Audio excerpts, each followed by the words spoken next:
Ótimo dia para você, ótimo dia para nós. Deus te abençoe. Bora para a leitura de mais um capítulo hoje.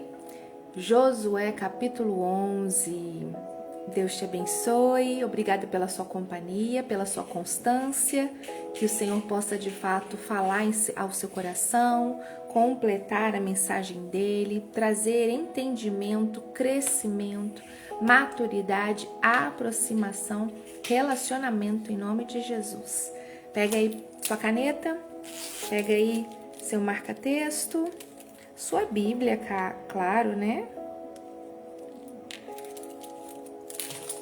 Vamos para a leitura, compartilhe, comente, convide, para que as pessoas possam ter a mesma oportunidade que você, que eu, de lermos a palavra do Senhor juntos.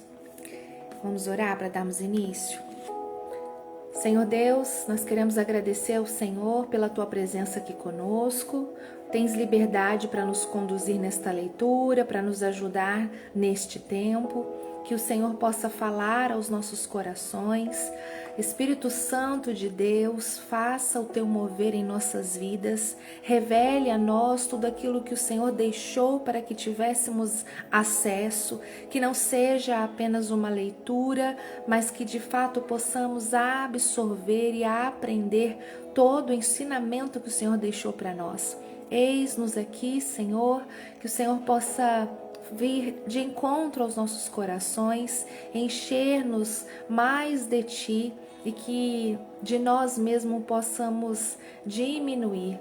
Queremos, Deus, que os Teus planos se cumpram em nossas vidas, que os Teus projetos sejam feitos em nós, que a nossa vontade seja alinhada à Tua para as nossas vidas. Obrigada, Senhor, por tudo que o Senhor é, por tudo que o Senhor já fez, por tudo que o Senhor ainda vai fazer. Nós te amamos, nós te adoramos, nós exaltamos o Teu nome hoje e sempre. Amém e amém. Glória a Deus. Josué, capítulo 11, tem como título meu aqui, A Derrota de Jabim e os seus aliados.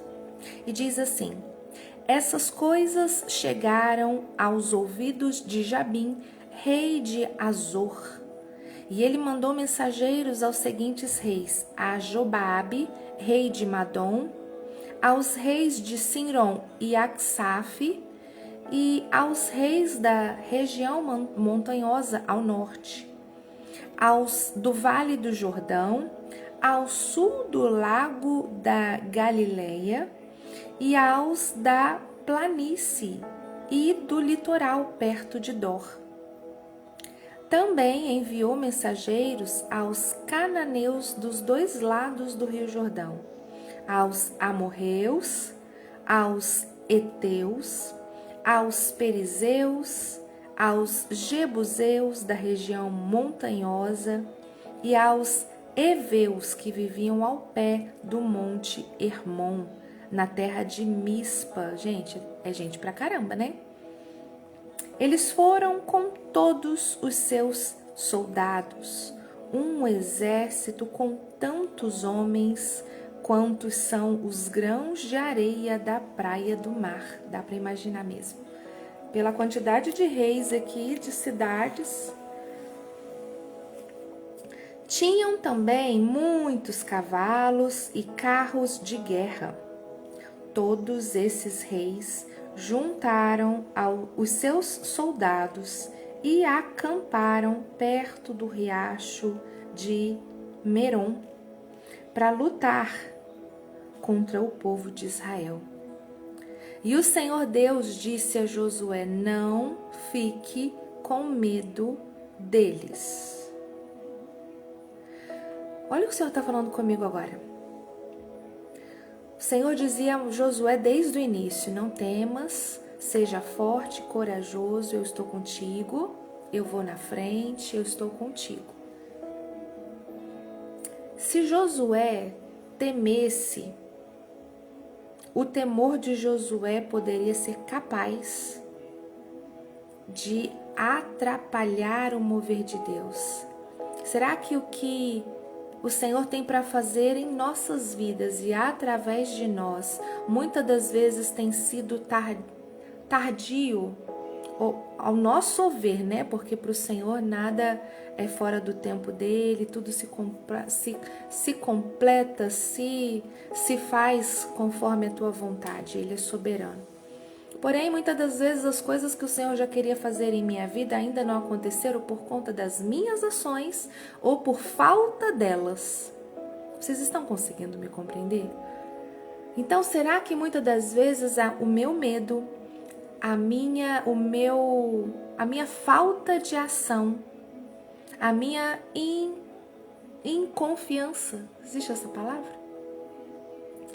Porque quando a gente teme, mesmo o Senhor dizendo para não temer, ou a gente não faz mediante uma palavra que é para fazer, é como se não estivéssemos confiando no que Ele já mandou ser feito. Então, se o meu posicionamento de temor influencia ou atrapalha o agir de Deus em minha vida, fica claro aqui para nós que quando Deus fala para Josué, não tenhas medo, Josué ouve e segue, vencendo os temores, vencendo as preocupações, mas vai porque Deus mandou ir. E ele vencia. E ele recebia de fato o cuidado de Deus, a vitória de Deus vinha sobre o povo de Israel por conta da obediência e o posicionamento de Josué. Quando Deus manda falar para você, quando Deus fala conosco, não tenhas medo, eu te tirei do mal, eu te resgatei, já te perdoei, tenho propósito para sua vida e ainda assim a gente fica com receio de dar o próximo passo. O Senhor tem grandes coisas para fazer em nós e através de nós, mas por falta da nossa posição, muitas das vezes isso ainda não aconteceu. Meu Deus. Continuando então, deixa eu sublinhar marcar essa frase. Continuando, versículo 6, o Senhor Deus disse a Josué, não fique com medo deles, porque a quantidade de homens que estavam vindo, era como se Josué, um homem, olhasse para aquela terra e visse como se fosse formiga, sabe? Batalhão de homens. Formigas no sentido de muitas juntas, a gente vê como que são, né? Mas não pelos tamanhos, ok? Continuando, amanhã, a esta mesma hora, eu matarei toda essa gente para Israel. Eu vou matar para vocês.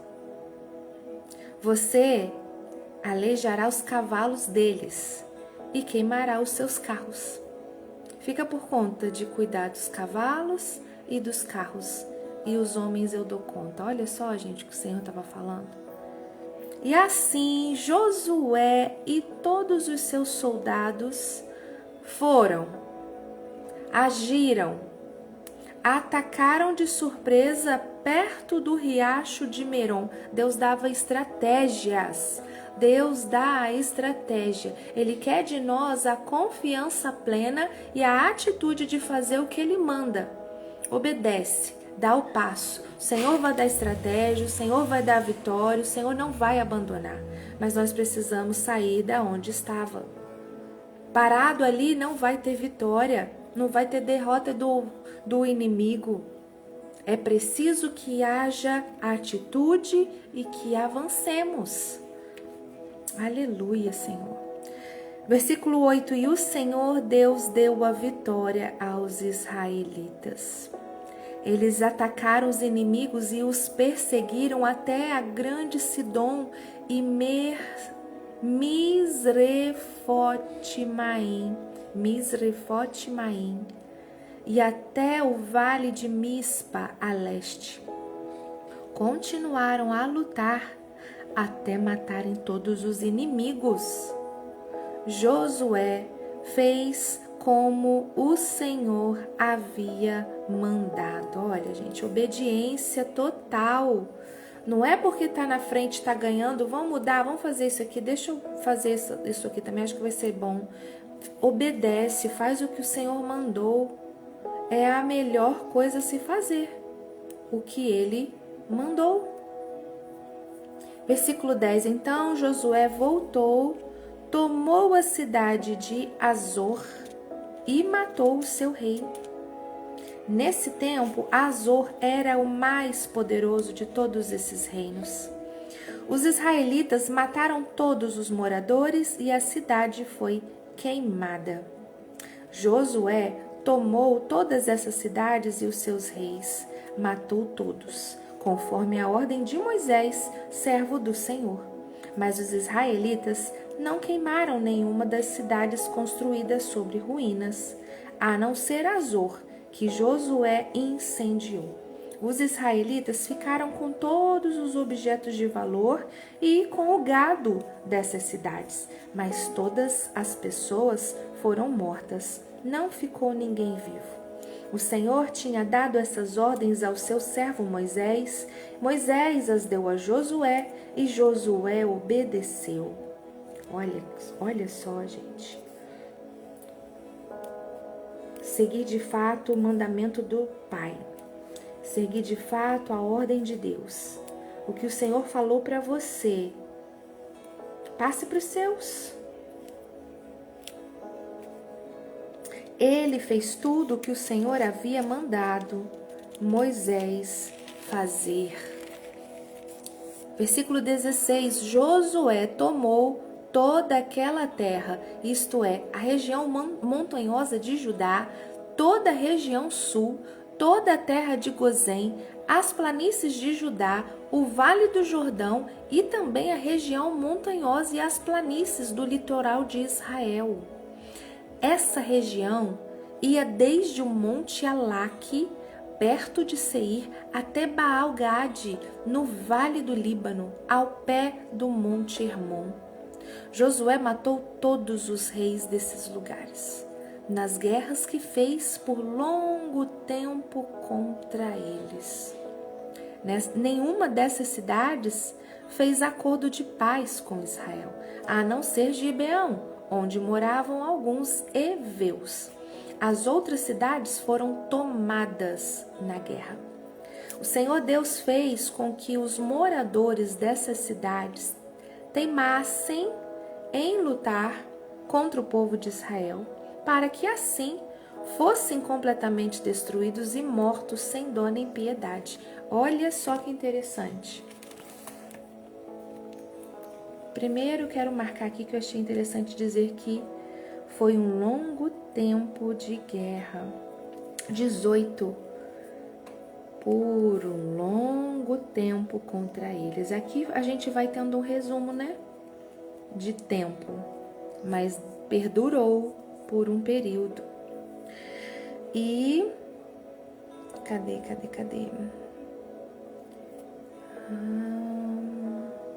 Versículo 20, o Senhor Deus fez com que os moradores dessas cidades teimassem em lutar contra o povo de Israel. Olha só, para que assim fossem completamente destruídos e mortos. O Senhor havia ordenado isso a Moisés. Isso está em Deuteronômio 7:16, tá? Versículo 21.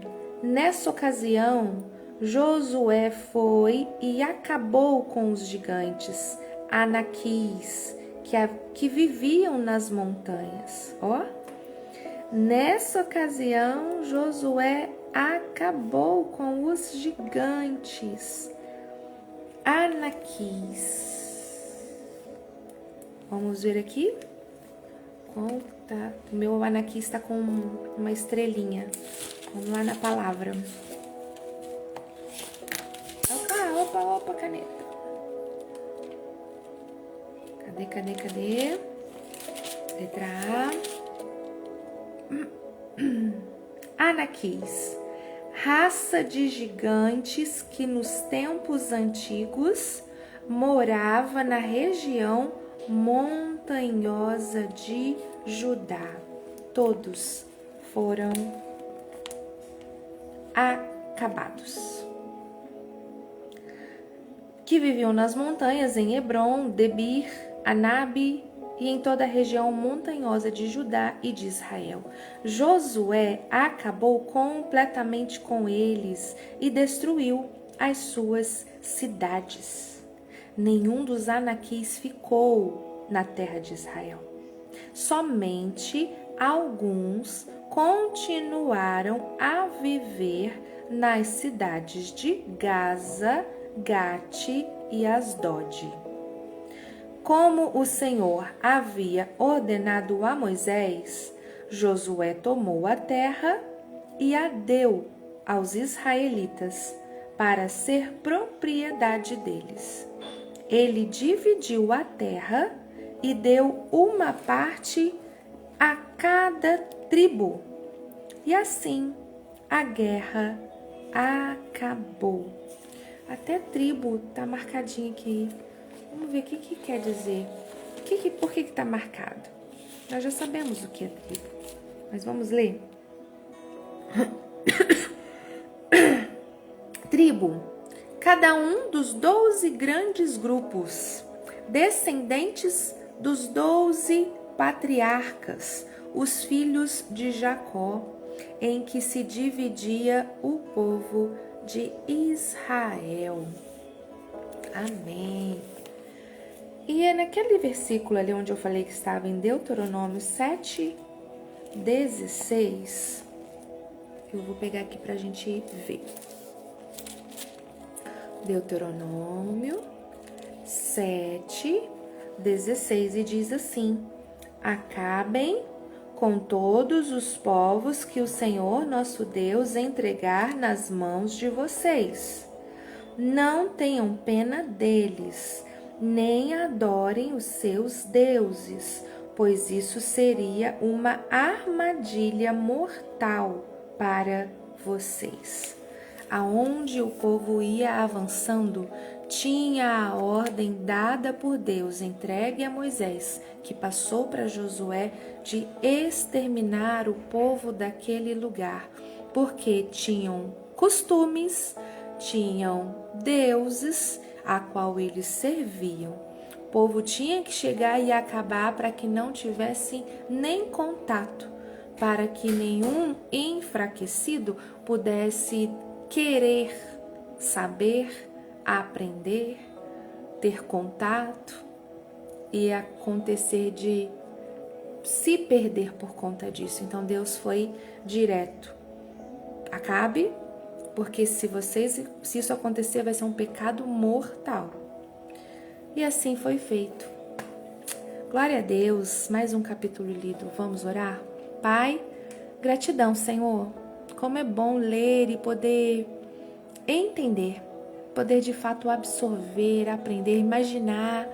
A gente consegue visualizar as cenas.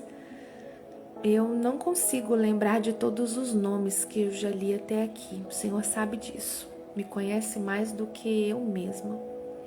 Mas eu sei que fica gravado em nós os fatos, os relatos de saber que o povo de Israel, liderado por Josué, ia seguindo e conquistando as terras conforme a tua promessa, seguindo e obedecendo a sua ordem, tendo a tua presença. Como isso nos edifica, nos ensina, nos faz crescer. Esse é o objetivo ao ler da tua palavra.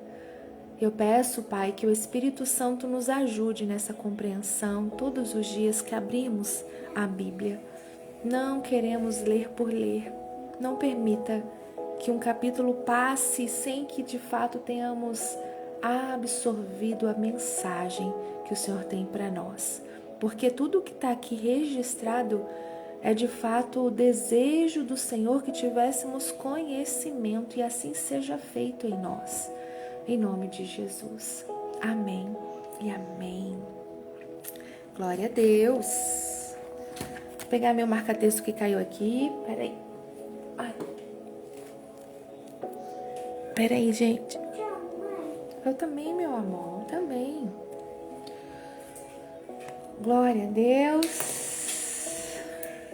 E agora, capítulo 11, no nosso resumo aqui, na nossa compreensão, diz assim para nós.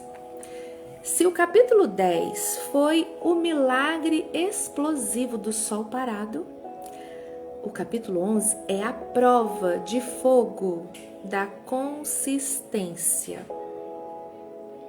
Esse capítulo ensina que a conquista total não é feita apenas de momentos extraordinários, mas de uma persistência de longo prazo. Muitas vezes em nós nós queremos que tudo se resolva no grito de Jericó, mas o capítulo 11 nos lembra que houve uma longa guerra. A gente viu isso no versículo 18. Esse capítulo é o capítulo da consolidação. Josué 11, o fim das coalizões e a desativação do ego. Primeiro ensinamento para mim, e eu compartilho com vocês. No versículo 1 e 4, os inimigos se uniram como a areia da praia. Quando você começa a crescer na sua vida profissional ou na sua saúde, os problemas parecem se aliar contra você. É o efeito sistêmico de resistência à mudança.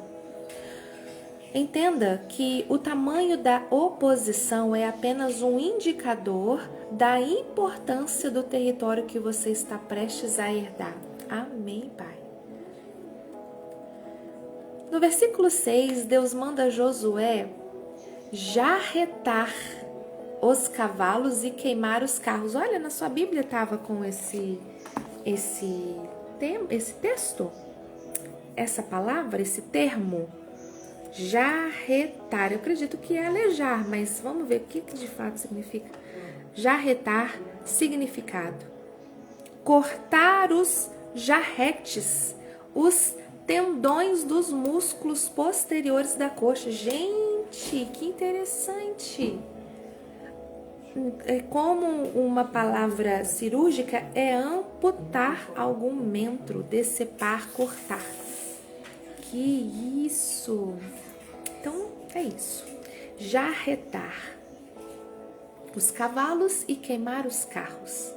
Cavalos e carros eram a tecnologia de ponta daquela época. Por que destruir o que se capturou? Porque Deus não queria que Israel confiasse na tecnologia do Egito. Era o ego, o controle humano, os atalhos. Deus queria mostrar para o povo não colocar a confiança na tecnologia, na capacidade própria, na capacidade do homem. Olha só, que tremendo!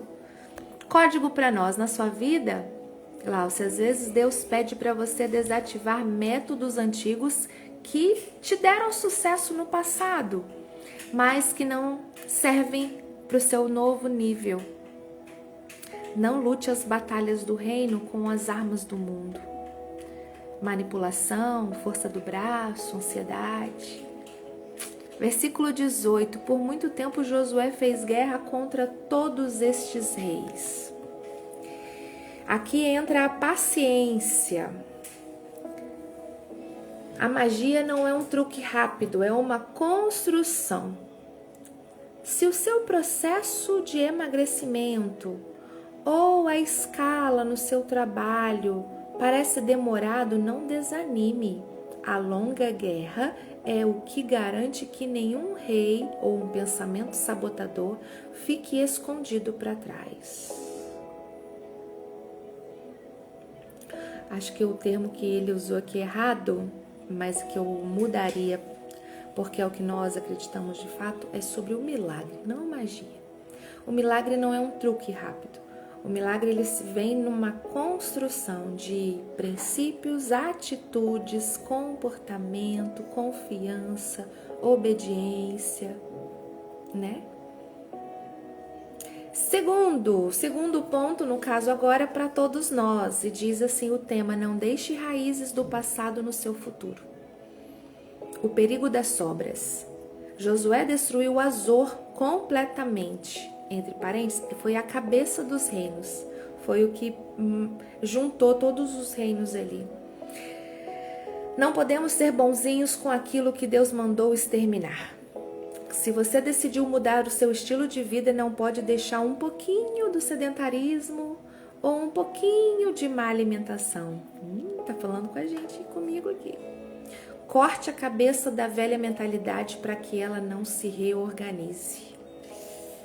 A terra descansou, no versículo 23. Somente após a obediência completa é que a terra teve repouso.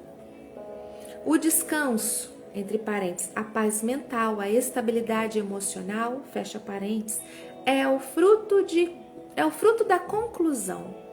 Enquanto houver batalha pendente por negligência, não haverá paz real. E o resumo para nós, para entrarmos em ação, tem como título o protocolo da finalização, para a gente aplicar na nossa rotina, no nosso dia a dia. Primeiro, mapeie as colisões. Quais problemas parecem ter se unido contra você esta semana? Falta de tempo, um cansaço aí que bateu, autocrítica. Olha para eles como uma unidade e decrete sobre eles: o Senhor os entregou nas minhas mãos. Em nome de Jesus. 2. Desative os carros e os cavalos.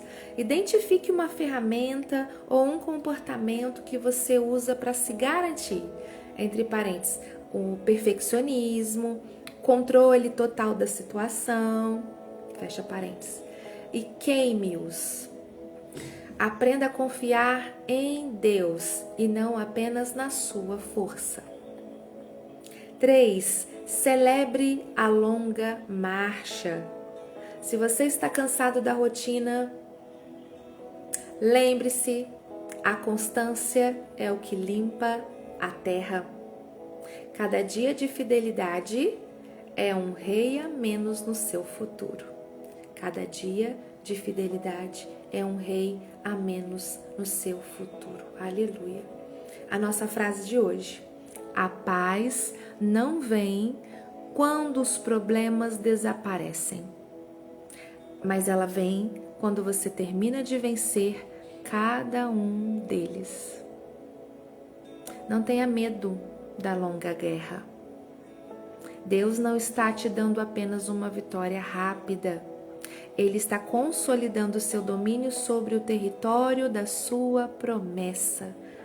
Uau! Resumo para nós desse capítulo é com a palavra-chave consolidação. Capítulo 11 encerra o ciclo de grandes conquistas militares de Josué, mostrando que a obediência nos detalhes, como desativar os cavalos, aleijá-los ali, e a resiliência no tempo, permanecer firme por um longo tempo, são pilares que transformam uma invasão em uma herança permanente. Glória a Deus, vocês conseguem ver como que a sua longa guerra, com um objetivo, seja eliminar o peso, ou então estruturar sua vida profissional, concluir um estudo, terminar o livro. Na verdade, você está limpando um terreno para um descanso muito maior lá na frente. Cada não para um velho hábito é uma cidade que você está capturando. Amém? Amanhã o capítulo 12 é o capítulo do inventário. É a lista de todos os reis que o povo venceu. É hora de olhar para trás e contar as vitórias. Olha, gente, vamos aprender juntos e ver isso no capítulo 12, que no caso não é amanhã, né? Nós vamos fazer isso na segunda-feira juntos às 22 horas. quero deixar as segundas-feiras como encontro nosso. A não ser que tenhamos algum compromisso, mas fora isso, às segundas vai ser o nosso momento ao vivo. Segunda, às 22 horas, vamos ler o capítulo 12 juntos. Aguardo você, vamos fazer uma arte aí fazendo o convite, mas até lá a gente vai estar juntos, se Deus quiser, amém? E para nós concluirmos o nosso momento aqui, a palavra para nós, do nosso livro tão abençoado, Eu Vou Sair Desse Deserto, está para nós no capítulo 98, versículos, está com base em 2 Coríntios 12, de 7 a 10, e a frase principal é: a graça de Deus é maior do que qualquer explicação que possamos receber. Quando Deus diz não, é o título, meu Deus. E a frase é: a fraqueza, por mais desconfortável que seja, pode ser um canal de crescimento e propósito. Em vez de sempre buscarmos o alívio imediato, podemos nos perguntar: o que Deus está me ensinando através disso? E muitas vezes a resposta é mais poderosa do que a gente pode imaginar. Assim, a dor que antes parecia insuportável pode se transformar em algo que nos aproxima mais de Deus e de quem fomos chamados para ser. Esse capítulo vem de encontro ao que nós lemos hoje, porque muitas das vezes a gente espera que a resposta seja no nosso tempo, do jeito que a gente quer. E às vezes o Senhor diz não, ou às vezes Ele ainda não diz nada, Ele está no tempo dele, vai te dar uma resposta. Mas a gente precisa fazer essa pergunta: o que Deus está me ensinando através disso? Essa pergunta muda todo o contexto e tudo o que pode acontecer a partir de então. Porque se até então você tinha perguntas colocando Deus na parede, ou até mesmo trazendo a questão de: será que Deus está me ouvindo? O que está acontecendo? A partir do momento que a gente entende que o Senhor está querendo me ensinar através disso, o Espírito Santo de Deus tem a liberdade de poder nos mostrar, e aquilo que estava sendo usado para nos afastar passa agora a nos trazer mais para perto e a enxergar aquilo que Ele tem para nós. Igual aqui, olha. Assim, a dor que antes parecia insuportável pode se transformar em algo que nos aproxima mais de Deus e de quem fomos chamados para ser. Glória a Deus por isso. Como é bom ver o Senhor completando em nossos corações a sua palavra, né?